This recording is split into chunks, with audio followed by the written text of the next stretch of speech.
It's a very great honor for me to be here at Korea University. Thank you, Professor Che, for your challenging introduction. This means I have to learn Korean, I think. And as you probably know, I don't know any words from Korean, but maybe I could read the Korean Silok and do something about Korean history. I'm also very grateful to Professor Oh. We have been friends for 33 years, and it's wonderful to come back to Korea and see him again. And as always, he has something very useful to say. So I'm now thinking that I have to change my research because of his comments at the beginning. And finally, I will thank a newer friend, Jo Yong-hun, who we met 5 years ago, and he very graciously invited me to come and speak to you today. Thank you. The talk I'm going to give you today is in some ways an extension of what appears in The Troubled Empire. In The Troubled Empire, I reproduce a map that was discovered just before I published the book, and I included the map in the book. And today is really a long footnote on the map that appears in the book that Professor Jo has translated.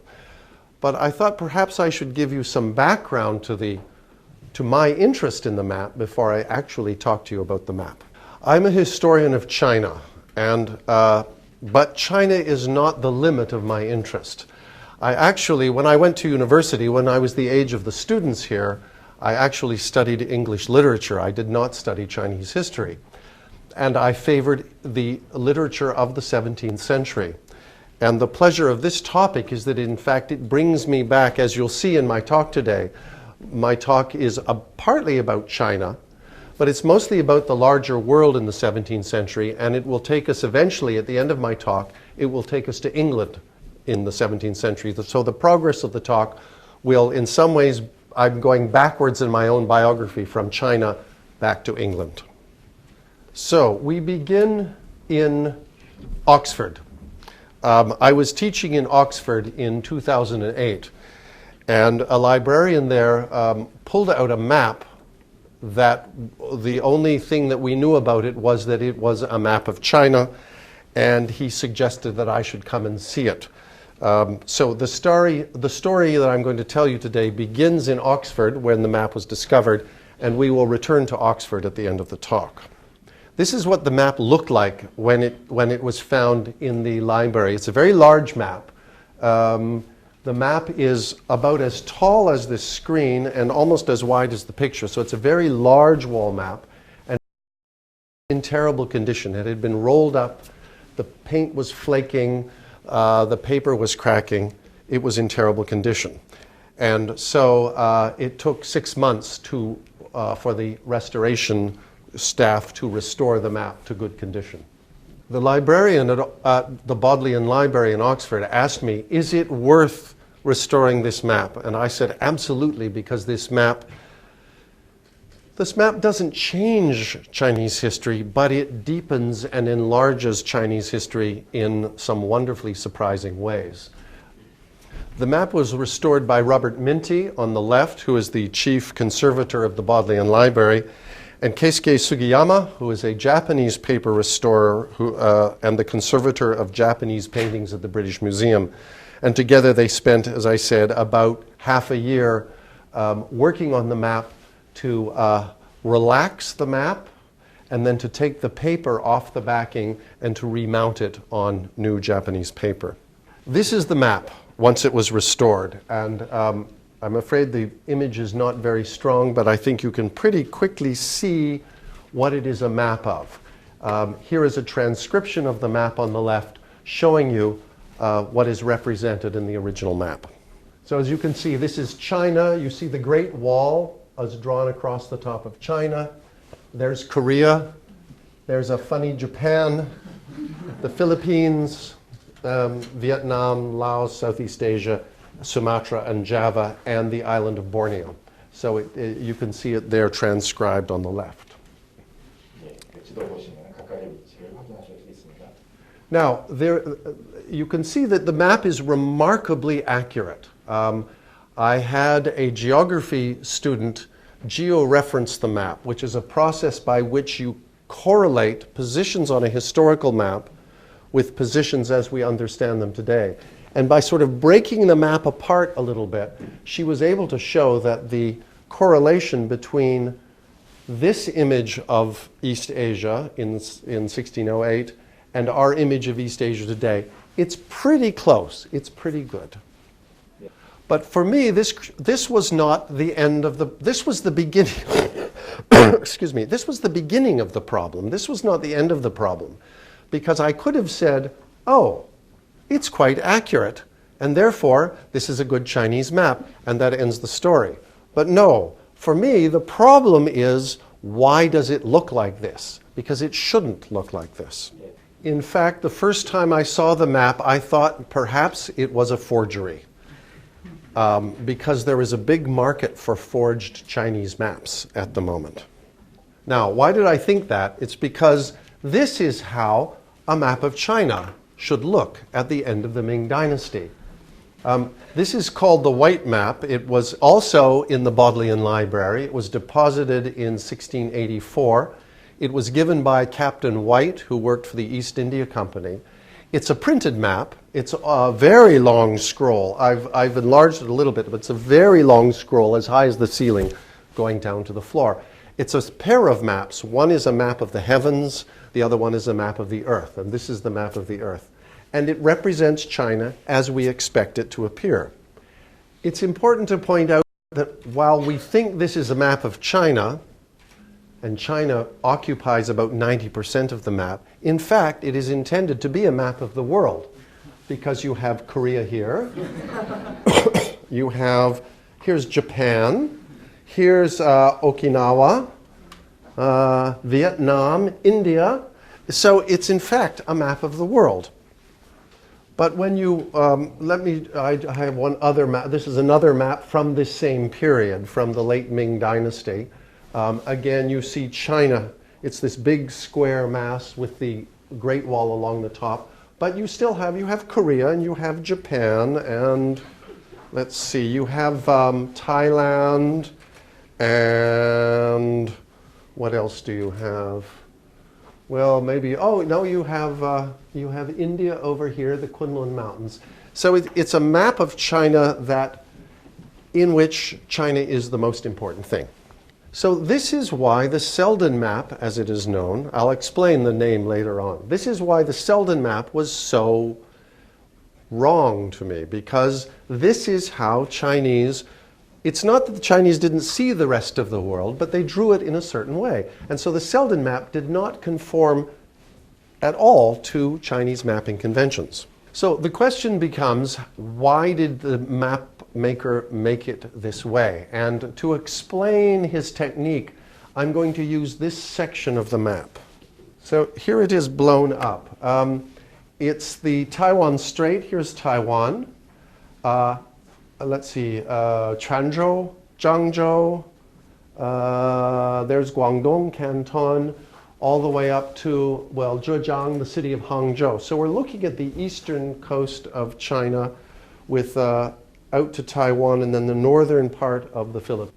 Okay, so yes, so this is, again, showing this map. I moved it over a little bit.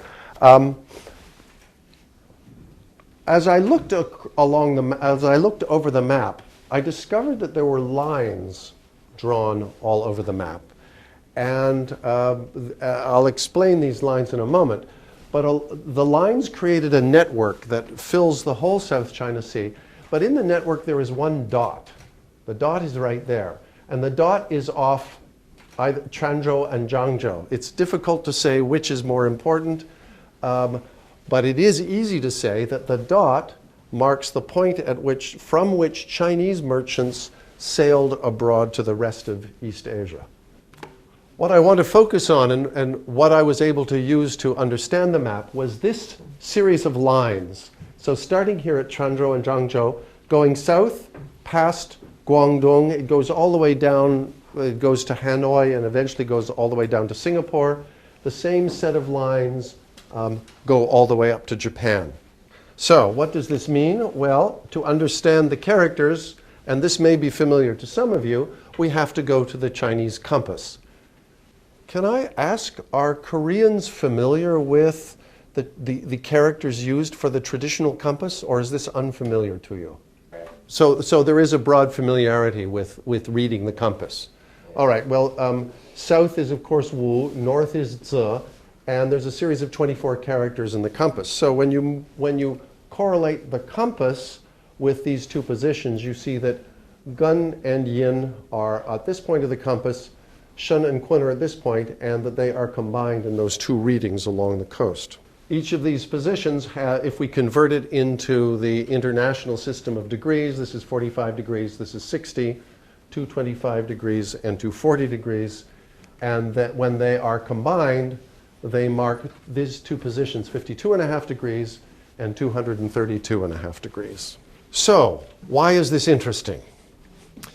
It's interesting because we are being given as an indication of where the accuracy of the map comes from. The cartographer, when he drew these lines, did his best to draw them on the magnetic angle that is indicated along the lines. So the network of maps is a kind of magnetic structure that was drawn to hold the map together. And because it's magnetically accurate, this, it seemed to me, was why the map was accurate. It was simply following, it was the kind of knowledge that a navigator needed to cross the water. So that was my supposition.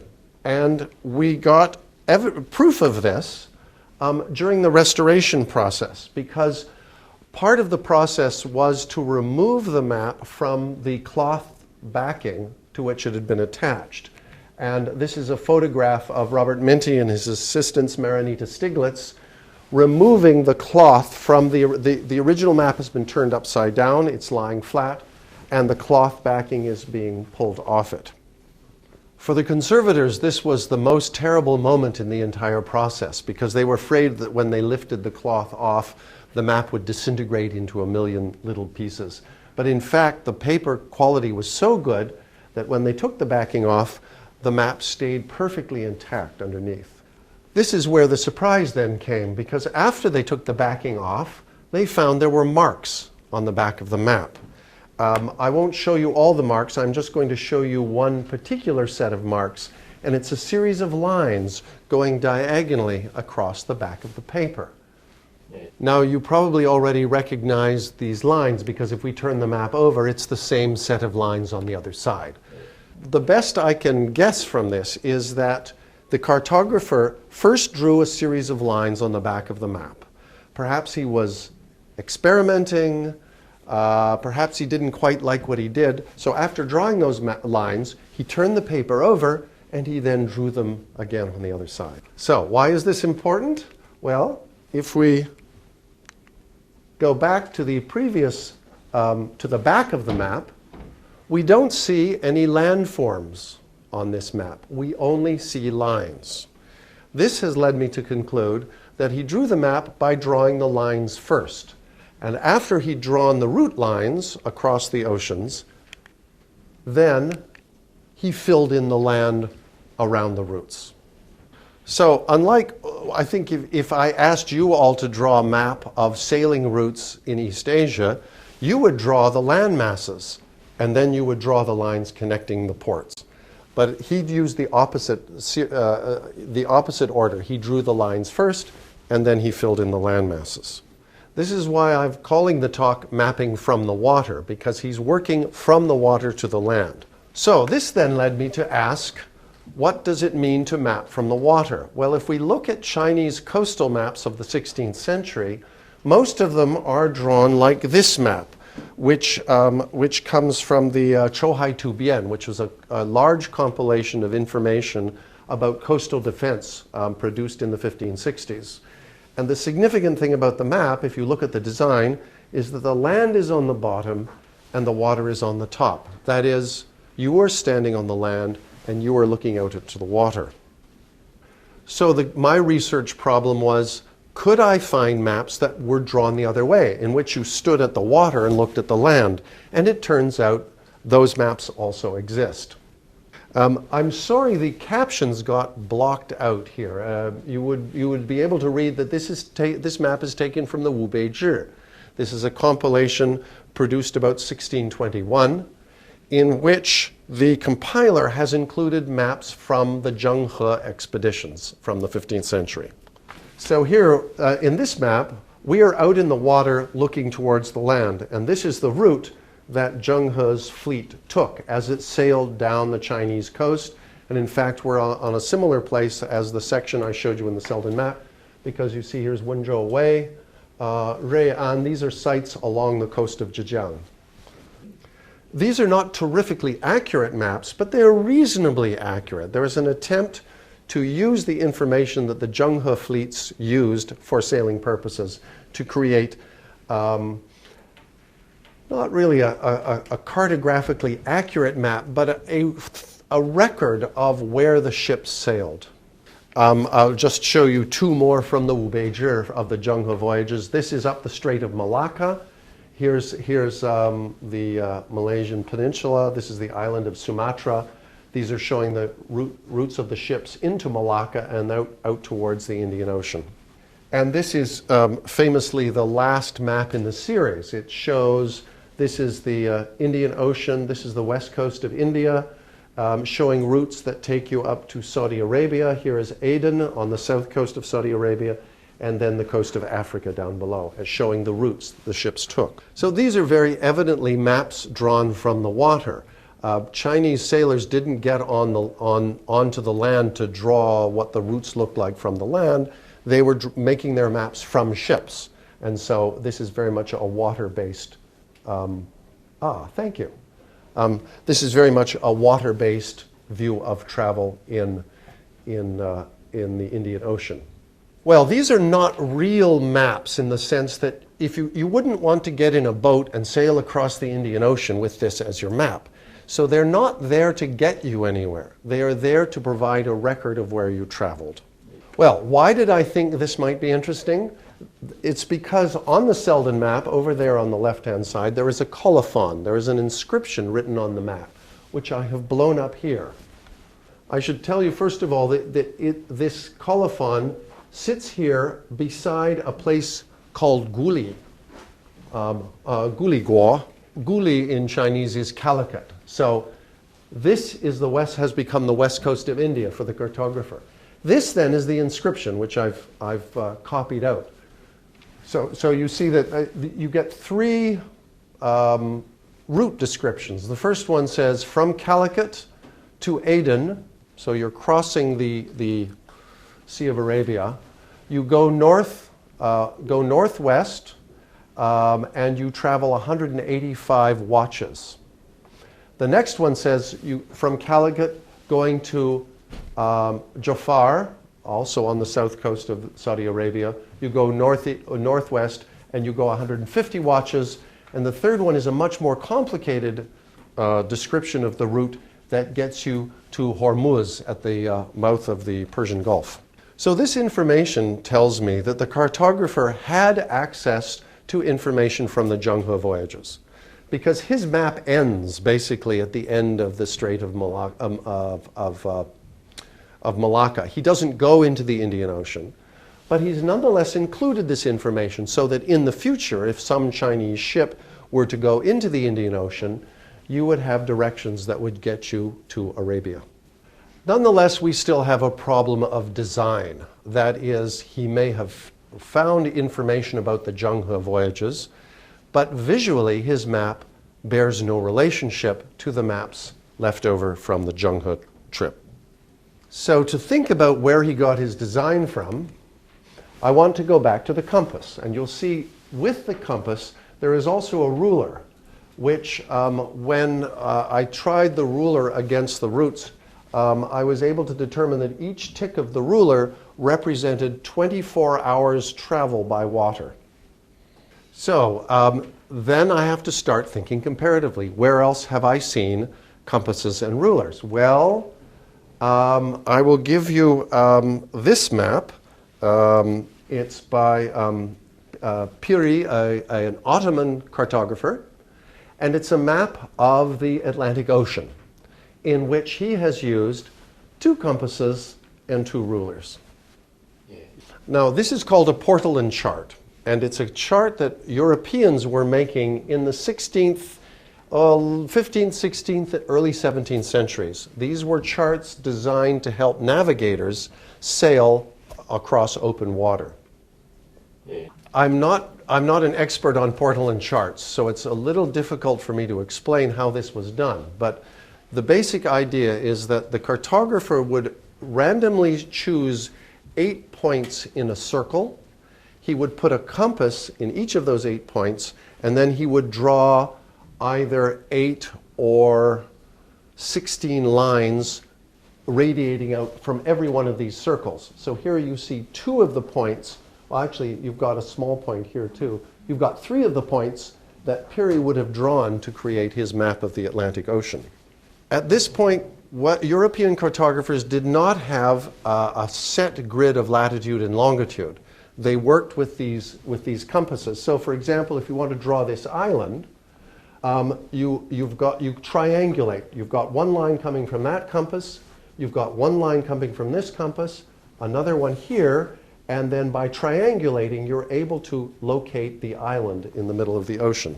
Here's another example. This is by Juan de la Cosa, a Spanish cartographer from the same period, from the 16th century. And you can see here compass rows here. There's one missing here. There's one here, one here, one here.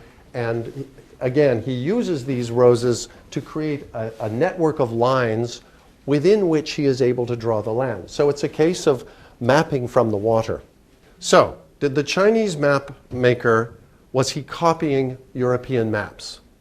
And there's 2 answers to this question. The first answer is yes, simply because the idea of drawing a compass and a ruler on a map is completely unnatural in the Chinese mapping tradition. So he must have seen European Portolan charts. But that's the simple answer. The technical answer is no, because he used a completely different technique. He didn't use compasses to create a web of lines from which he could triangulate positions on his map. Instead, he used the compass and the ruler to draw routes on its line. So it's a completely different technique that happens, coincidentally, to use a compass and a ruler. So I'll take you back now to the georeferenced map. So the way he did the map using his ruler and compass was to draw in all the route lines that skirt all the land masses in East Asia. And then, as I said, he filled the land in around. The result is a map more accurate than any map a European could draw at this time. Let me add one more little technical detail. You'll notice when the map is georeferenced that my geography student had to pull the map apart so that it could fit into how the world actually looks. So what happened when he drew the map is that he made the South China Sea too small. And the only way we could make it fit the world was to pull it open again. Why did he make the South China Sea too small? Because of the curvature of the Earth. He couldn't make all his lines line up to true north because on a curved surface, the lines are always going away from each other. The world is not flat. The world is a curve. And so he had to sort of squeeze East Asia down to try and make his magnetic lines actually connect with each other. Now what I would like to do in the last section of my talk is talk about its reception. And for that, I need to tell you a little bit about the man who ended up owning the map, John Selden. And the question I have for myself and for us today is, why did John Selden end up owning this map?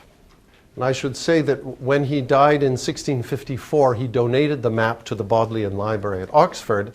And as was usual practice in those days, a major donation, your name was attached to the donation. So that's why it's called the Selden map. It's because he gave it to the Bodleian after he died. So what I had to do was figure out how did a lawyer in London get hold of this map. And so I constructed a number of steps for which I have indirect proof, not direct proof. The first step is I believe the map was confiscated by Captain John Serres of the East India Company in Bantam about the year 1608. Jakarta, of course, is the most important city in Java today, but it was Bantam was the main trading site until 1620, and it is then replaced by Jakarta. But it was the point from which all trade to and from Europe passed, and the English East India Company had a base there. So it's a place we don't know much about now, and usually when we describe the South China Sea, we focus on Malacca as the port through which ships traveled into the Indian Ocean. But this was the important point of contact for trade going to Europe. Now, John Serres went back to London in 1609, and my guess is that sometime between going back and leaving again, he left in 1613, I think, he probably sold it to Richard Hakluyt, who was the major collector and editor of travel accounts in the early 17th century in England.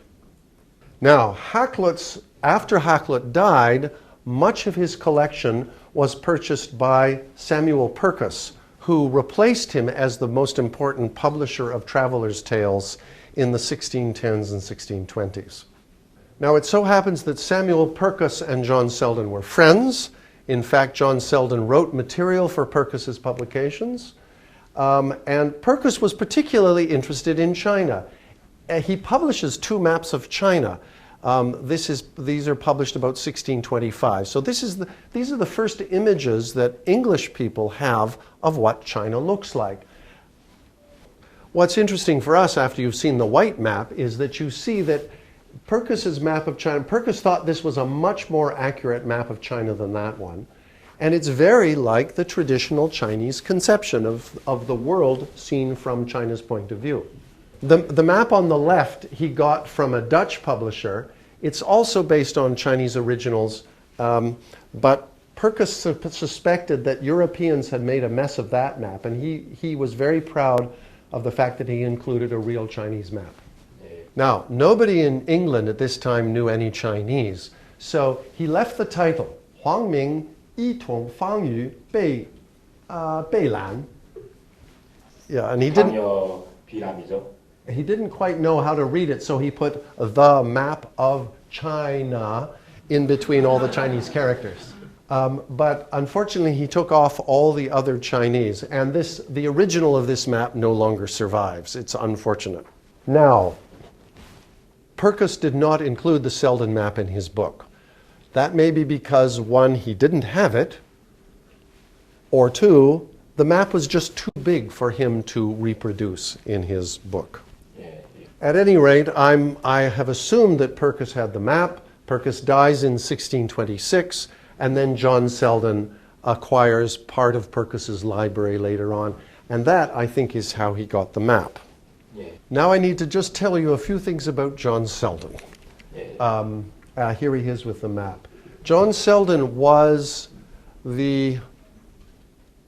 probably the most important constitutional legal theorist in 17th century England. He was also England's first scholar of Oriental languages. He learned 5 Asian languages. Now, he didn't ever learn Chinese because nobody in England knew Chinese, but he collected all documents with Asian languages on them, which is part of the reason, I think, that he would have collected this map. But there's another element here, and that is he is the author of a work called Mare Clausum, The Closed Sea. In 1609, Huyghe de Groot, better known as Grotius, wrote a famous tract called The Free Sea, in which he argued that ships should be allowed to sail anywhere in the world without political limits. John Selden's book, Mare Clausum, argued against Grotius and said, no, states can have jurisdiction on the water. Accordingly, I think John Selden would have been very interested to see a map of East Asia in relation to the question of what rights do states have over jurisdiction over the ocean. And there's one more element to add to this story, which is that John Selden was quite close to members of the East India Company, the Virginia Company, and the Muscovy Company. These are all state monopolies that were created to organize England's global trade. Grotius said that the seas were free and you could sail anywhere you want. He also said that you can declare war on states that refuse you access to their water. Selden's argument was, no, states have jurisdiction, and if you want to trade with indigenous states, you have to respect their legal requirements. And under that interest in global trade lies actually, for Selden, an even deeper commitment to the rule of law. He is elected to the Long Parliament of 1640. This is probably in his handwriting. It's a list of the demands that Parliament makes against Charles I. And the most important that I want to draw to you here is the sentence that says, "The king hath not power to lay any imposition upon foreign commodities without consent of Parliament," which is to say, the king has no right to tax foreign trade if Parliament has not given its permission. So, and I mention this because the rise of constitutional democracy in England in the 17th century is underpinned by the need for there to be a separation between the executive and the legislature of the state, and it's based on the right of merchants, the perceived right of merchants to be able to trade and to tax their own trade and not have a king tell them how much tax they have to pay. This is the foundation of English democracy, is based on this relationship between the East India Company and King Charles I. So this is why I think John Selden was interested in the map. It was part of evidence that he was acquiring for the that reflected his sense of the importance of global trade in the 17th century. Now I've got just a couple of slides to finish off with to stress the importance of the effect of the effect of international trade. I go back to the painting by Johannes Vermeer that is on the cover of my book, Vermeer's Hat. You'll notice that there is a map hanging on the back wall, and that if you look carefully, the map is dotted with ships. It's just simply filled with ships, because now this is drawing from the land, but it's looking out to the water as the medium through which international trade is changing the European economy. And it's not just Europeans who think this way. Here's a map, a Chinese map of, there we go, of about 1743. Now, it looks like the old-fashioned cartography in which China takes up 90% of the world and the rest of the world is dotted around.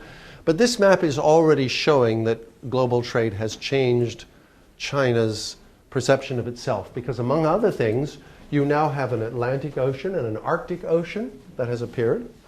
And on top of that, you also have little ships dotting the coastline along the south.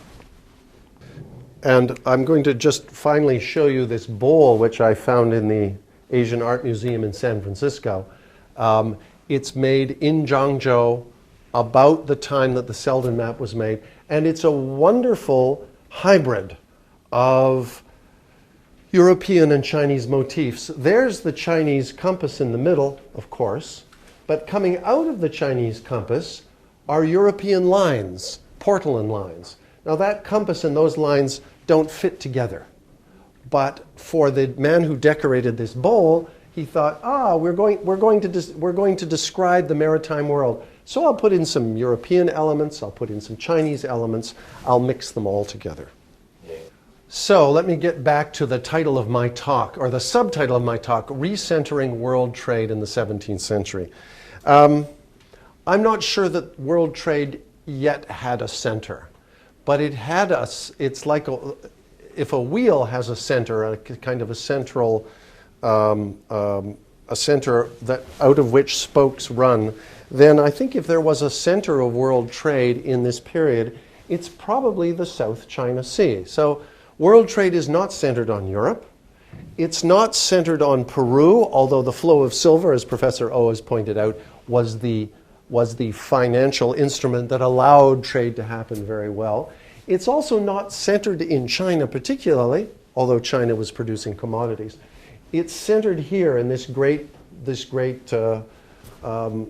empty mass of water around which Chinese, Japanese, Europeans, Thais, Malays, Vietnamese, Indians, and Africans were sailing at the beginning of the 17th century. I'm sorry to take so long. We've run very late, but thank you for your attention, and I look forward to your questions. 감사합니다. 이제 질문을 받겠습니다.